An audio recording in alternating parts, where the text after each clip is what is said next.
Què passa amb la relació entre pedagog i el docent? Sembla que no sempre hi ha un bon enteniment professional. Per saber-ne més, parlem amb Victòria Gómez, docent i doctora en Pedagogia, presidenta del Col·legi de Pedagogs de Catalunya.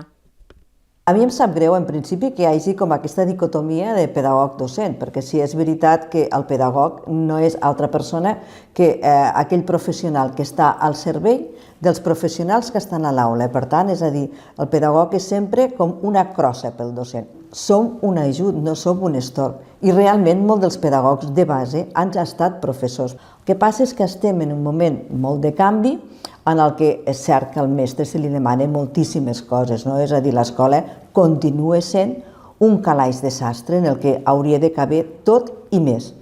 Aquí es necessiten molts més recursos. Un orientador, un tutor, ha de tenir temps per pensar. No podem tenir un mestre que entra a l'escola a les 9 del matí fins a les 5 de la tarda, pare per dinar, però durant tot el dia està a l'aula i si no fa servei de pati o fa servei de menjador. És a dir, el primer que hem de fer és baixar aquesta ràtio i donar al mestre i al pedagog com a orientador el que és el temps a l'espai per pensar. Quin és el paper del pedagog a dins de la societat? Actualment tothom parla de nous espais d'aprenentatge. El pedagog, com si diguéssim, la seva missió com a professional de l'educació és aquell membre de la societat que detecta, en primer lloc, necessitats educatives. Una vegada les ha detectat, el que fa és planifique, assessore, gestione i avalue i d'alguna manera també afavoreix dinàmiques sistèmiques i de suport per tal d'estimular el desenvolupament integral de les persones, de les grups, de les comunitats al llarg de tot el seu cicle vital. Per tant, el que fa el pedagog és intentar promoure l'autonomia, la integració i especialment la participació crítica. Per què el pedagog és una figura externa a les escoles? Quan la legislació donarà suport a la seva integració als centres?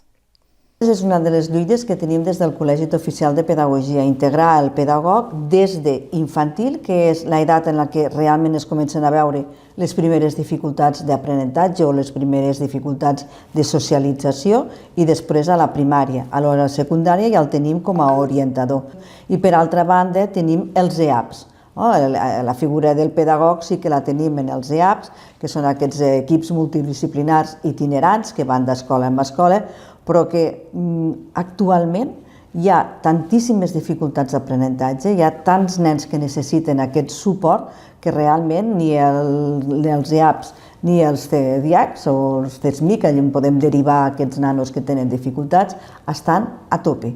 Per tant, no drenen i llavors és necessari que realment el departament faci aquest plantejament de que cada centre tingui el seu pedagog intern, tant infantil com primària, i que després es coordini amb equip multidisciplinar amb els EAPs per tant de desembussar i de donar més oportunitats a tots aquests nens amb dificultats d'aprenentatge.